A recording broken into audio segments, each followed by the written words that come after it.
یہ کہتے ہیں کہ ہمارے یہاں بچے کی پیدائش کے 1.25 مہینے تک عورت کو ناپاک سمجھا جاتا ہے، اسے آرام کرایا جاتا ہے۔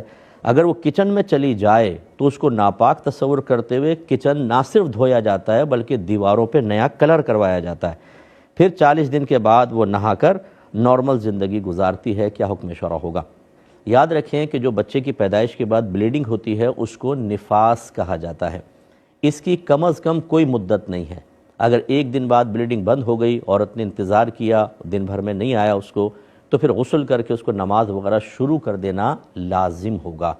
اب اگر 40 دن کے اندر دوبارہ آ گیا تو کوئی بات نہیں، جتنے بیچ میں دن گزرے ہیں وہ سب کے سب ناپاکی میں ہی شمار ہوں گے، لیکن چونکہ عورت کو نہیں معلوم تھا، اس نے اپنے آپ کو پاک گمان کیا، اس میں اگر وہ نماز پڑھتی ہے یا روزے رکھتی ہے تو کوئی گناہگار نہیں ہوگی۔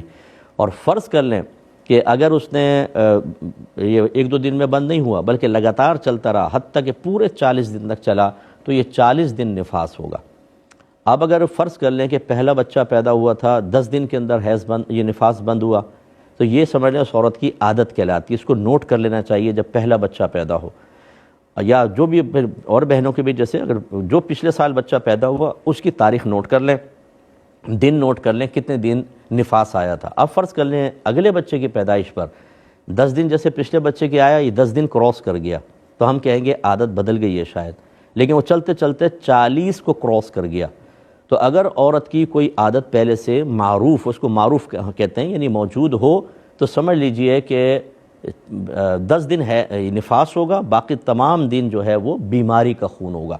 اس کا مطلب کیا ہوا کہ 10 دن کی نمازیں تو اس کو بالکل نہیں پڑھنی کیونکہ وہ تو ناپاکی کے تھے، لیکن جب 10 دن کے بعد 40 دن کو خون کراس کر گیا تو ثابت ہو گیا کہ 10 دن صرف نفاس تھا، باقی سب بیماری کا خون تھا، لہٰذا ان تمام دنوں کی نماز قضا کرے گی۔ ابھی جو ہمارے گھر کی بڑی بوڑھیاں جیسے آپ نے ارشاد فرمایا زیادہ تر یہی کرتی ہیں، ان کو اپنے بڑوں سے مسئلہ ملا، ان کو اپنے بڑوں سے ملا، علماء سے معلوم کرنے کی زحمت گوارہ نہ کی۔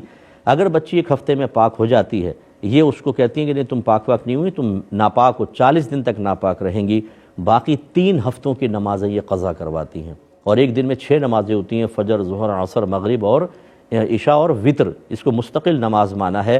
اب آپ اندازہ کریں کہ 21 کو 6 سے آپ ملٹیپلائی کریں، یہ کتنی زیادہ نمازوں کے قضا کرنے کا سبب بنتی ہیں۔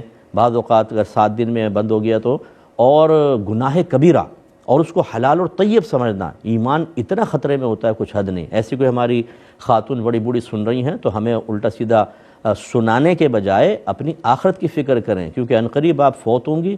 جس کو آپ نے گناہ میں لگایا، اللہ تعالیٰ اور اس کے رسول کی تعلیمات کے خلاف اپنی کم علمی میں جو آپ نے علم بغاوت اٹھایا تھا، اس کا حساب تو آپ کو دینا پڑے گا۔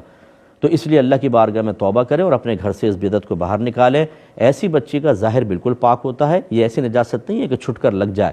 یہ آٹا گون سکتی ہیں، کھانا بنا سکتی ہیں، جہاں چلیں گی وہ پاک رہے گا جگہ۔ اس طرح جو لباس پہنا ہوا ہے، اگر اس پہ بلڈ وغیرہ نہیں لگا وہ لباس بھی پاک کہلائے گا۔ تو یہ مطلب یہ کہ خرافات ہم کر رہے ہوتے ہیں۔ میں نے پہلے بھی گزارش کی تھی، آپ میری کتاب لیں، طہارت کے مسائل و احکام، بیسٹ بک ہے، آسان ہے، عام فہم ہے، یہ اپنے گھر میں رکھیں، اس میں تمام یہ مسائل موجود ہیں۔